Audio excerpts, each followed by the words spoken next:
Everything I said still counts, even though no one heard it. I was just talking about the weather and how nice it is.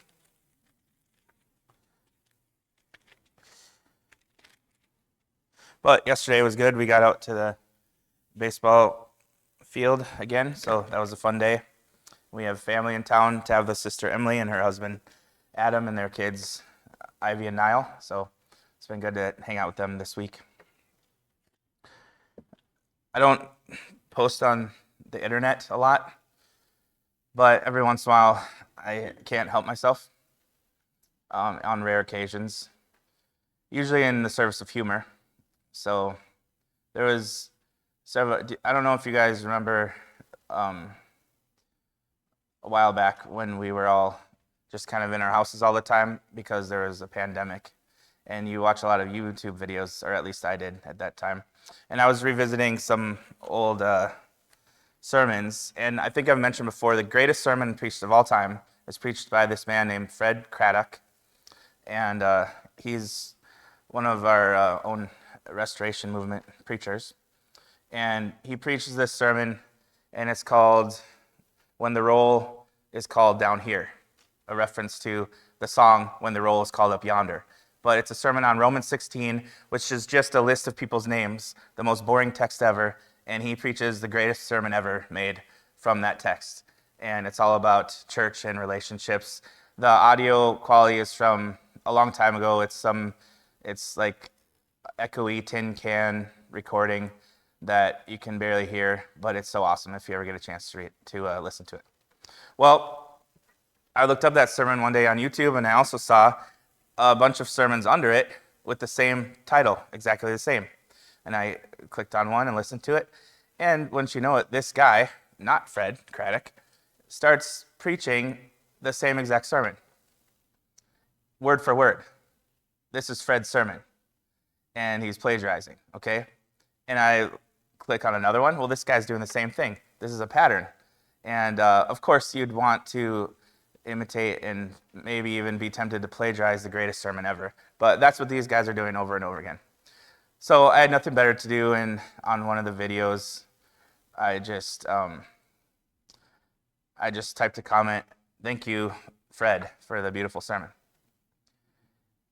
Now this preacher's not named Fred, right? It was some other like Bob or something. But it's just a way to let him know, hey, I know what you did there. And this is not yours, it's someone else's, right? And that guy probably never even read it, never even, it didn't ever even get to him. But I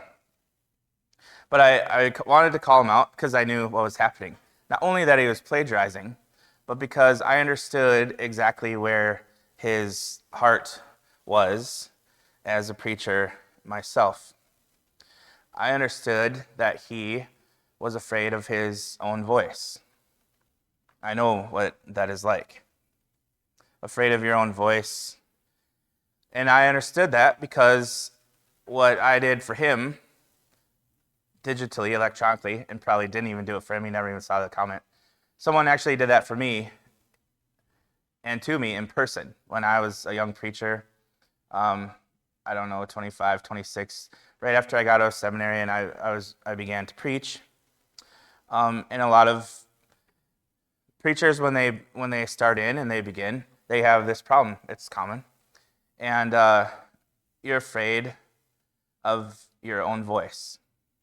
You're afraid of who you are, and if it's not good enough, and what if the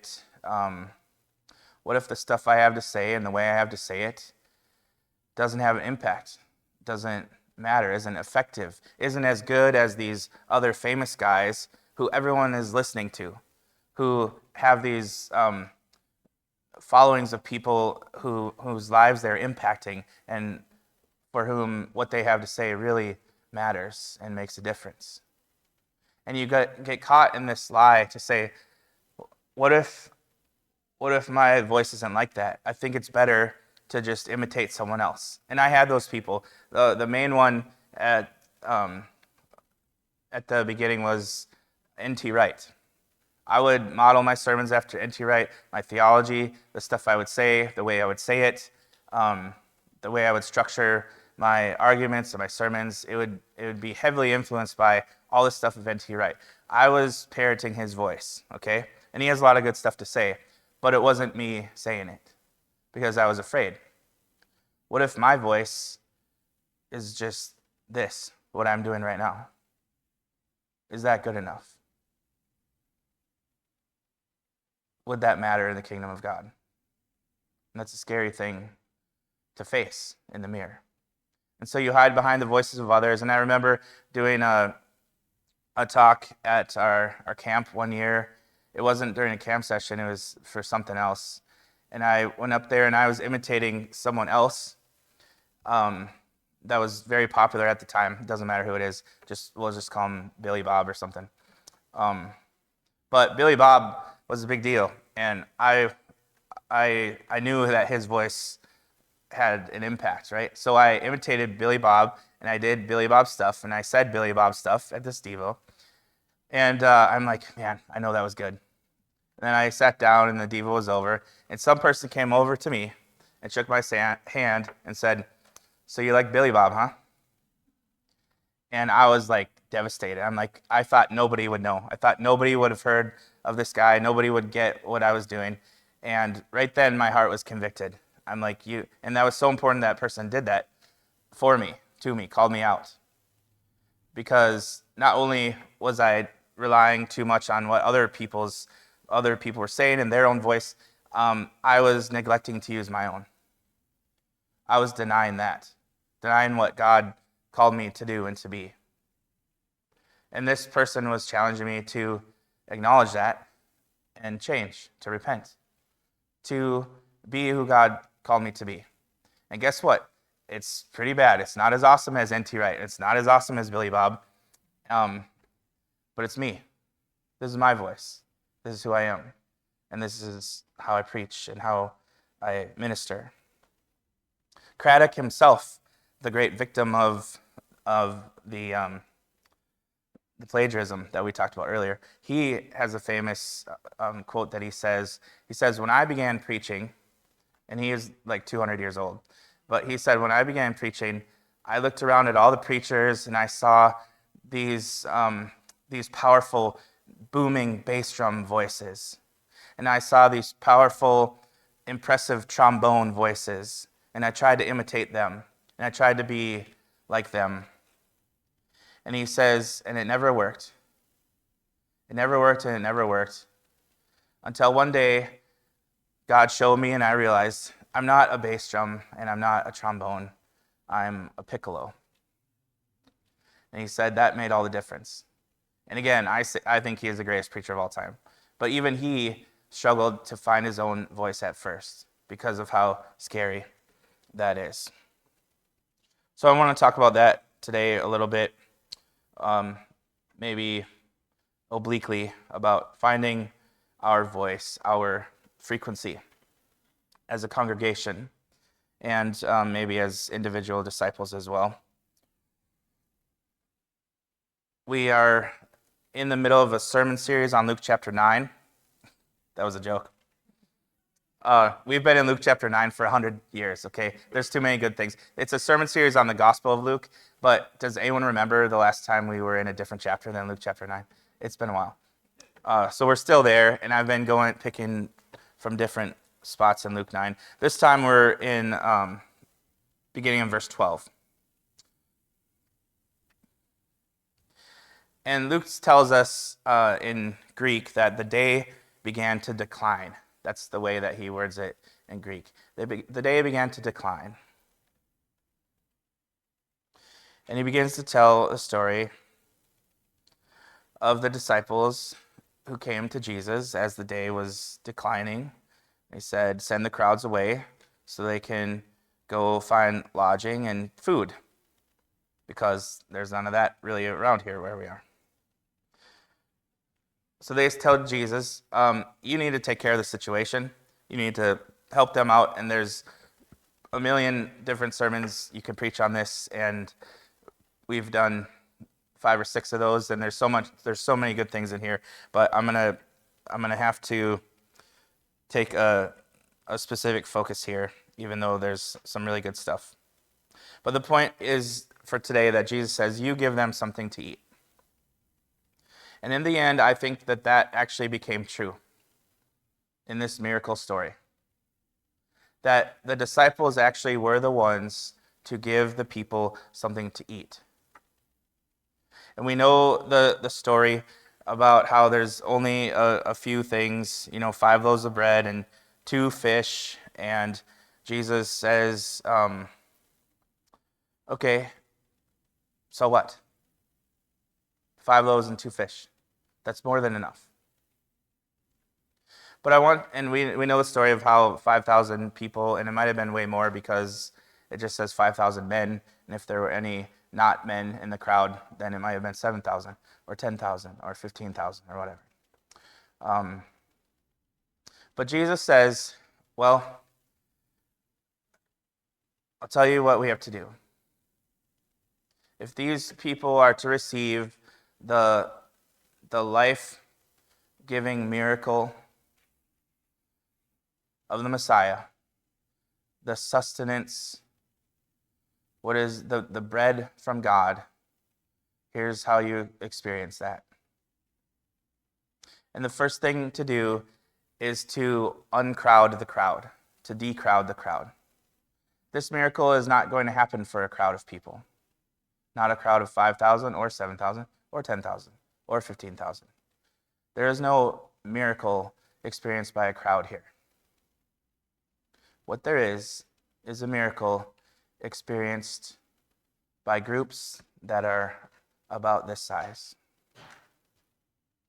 Jesus says, okay, I want you to divide people into groups of about 50 people. And it's in those groups of 50 people, like we have here in this church building today, that they will experience the life-giving power of God. Not as anonymous people in a crowd, but as people sitting around in a community. People who can know and be known. Not anonymous, but part of a small group of followers and disciples. This is the place where intimacy can take place. This is the place where the passing of bread can take place. Not passed through unknown throngs of people, but in this small group. And if you can imagine this big crowd, how many people actually knew what happened? How many people actually knew, the guy we came to hear, Jesus, there's this miracle being performed way up there in front, and we're not sure how it's happened, but there's this great dividing of loaves and fishes happening right now, just so everyone knows. I don't think most people even knew what happened. I think they were just put into these groups, and the disciples gave them something to eat, just like Jesus told them to. And behind all that was the power of God and the power of Christ and his prayer of blessing and his divine power and the multiplication of the loaves and the fishes. But what most people were experiencing was the intimacy of community and a shared meal, which is so important in the Gospel of Luke. And it was different for each one, different for each community. Some people had Peter come over to their group of 50. Here's some bread for you guys, here's some fish. Some people had Matthew, some people had James, some people had Andrew. Different disciples with different personalities and different gifts distributing in a different way, and they might have said something and they might have spent some time there or not, and then the way that bread was distributed and shared among the people and the conversations had, they were different, and the Spirit was working in every single one of those small groups of 50 people, but not the same way, but still at work. Every group still experiencing the power of God, some by way of Peter, some by way of Andrew, some by way of James. And some had a bunch of kids in them, and some didn't. Some had people with these opinions and views, and some had a mixed bag. They were all different groups. But the miracle that they experienced that day was a miracle in passing the bread that some maybe didn't even know had been multiplied for them. Because what was important to Jesus that day was not, hey, just so everyone knows, I'm the one making this bread, the miracle, dividing it. Make sure you guys tell everyone, miracle. What was important to Jesus was that the people have this community where the bread is shared and the power of Christ is known, experienced, and that intimacy is known. Where disciples look at each other in the eye and pass the bread of Christ. So the crowd stopped being a crowd, and Jesus turns the crowd into local fellowships, small groups like us, and that is the key to the miracle of receiving.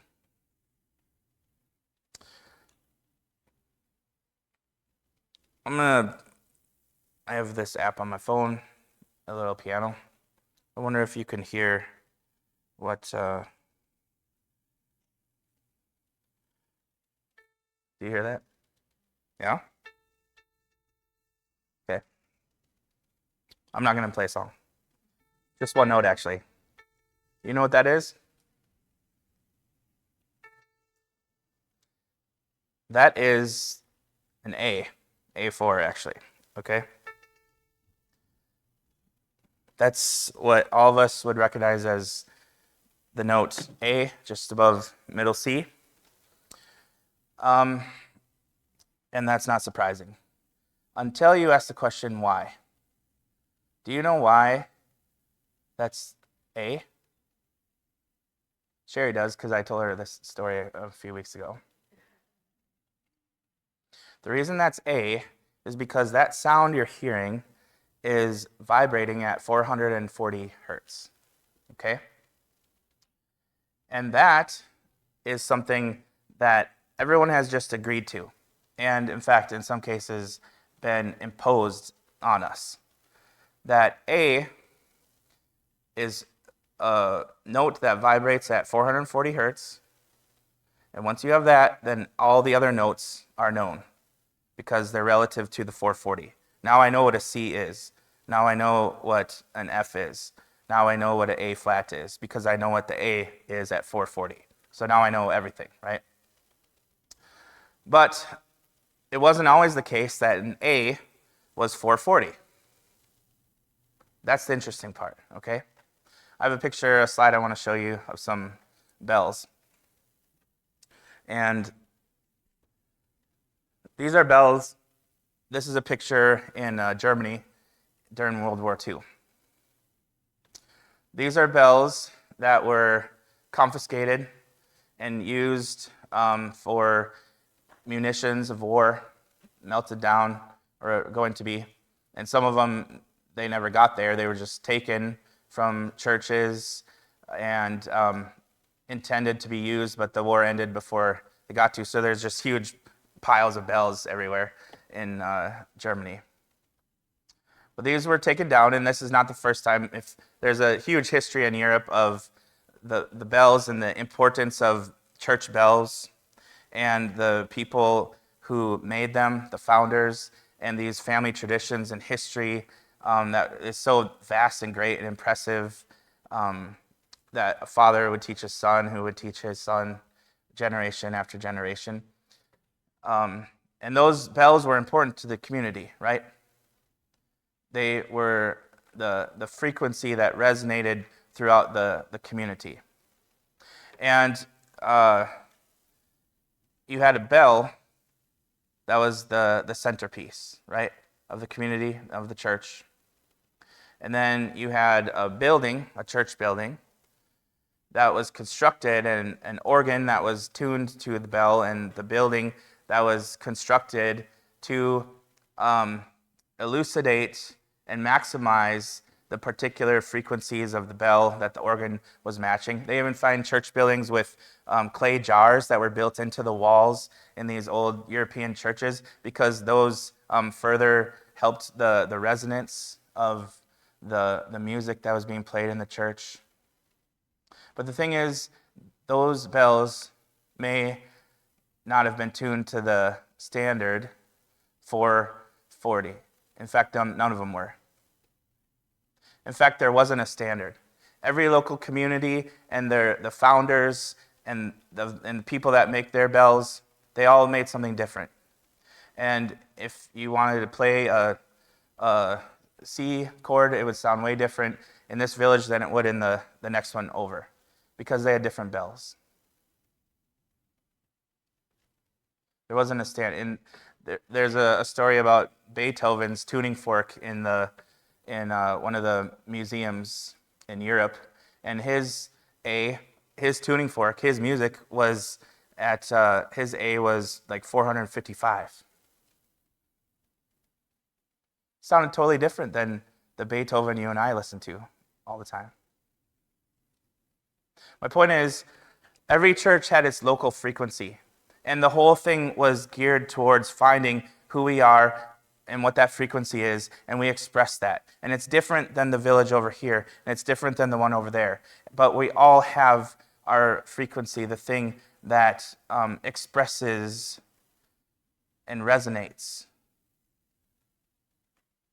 for who we are. This is our voice. But with war, the French Revolution, just after that, all the bells were confiscated, or the majority of them, melted down for coins and industry and all that stuff. On and on the history goes. World War II, same thing. World War I, same thing. And eventually, all of that history was lost. There weren't people who knew their local frequencies anymore. And there was a time that first France standardized the frequency. They said, I think it was like 435. We're going to do 435 across the whole country. As a law, they said that. So now every organ has to be at 435, and we're all going to sound the same. Never mind if it matches the church building you built for the bell tone, that's totally different. You just have this standard tone. This is what you are now. And we're all going to be the same. And everyone has to fall in line with that, because the government says. And that happens across Europe, and it happens across the world. And we've done that with everything. Time, standardized time. Never mind standardized music, standardized everything. There's some positives to that, but things are lost along the way. I'll skip that part. We're part of a movement called the Stone Campbell movement. And last week, Scott was talking about the Churches of Christ, and I just want to say that the Churches of Christ and the movement as a whole is very dear to my heart. There's nowhere I'd rather be. And I stand for what this movement is about more than I stand for almost anything else. Because at the heart of this is a vision of unity. Stone and Campbell independently had this vision and this philosophy and this idea in the wake of the Reformation, with division after division, denomination after denomination, and they both found independently and had this dream independently that the church should be unified. And they found each other. And he's like, you think that too? And yeah, you think that too? Yeah, let's team up. Let's make it happen. The church needs to be unified.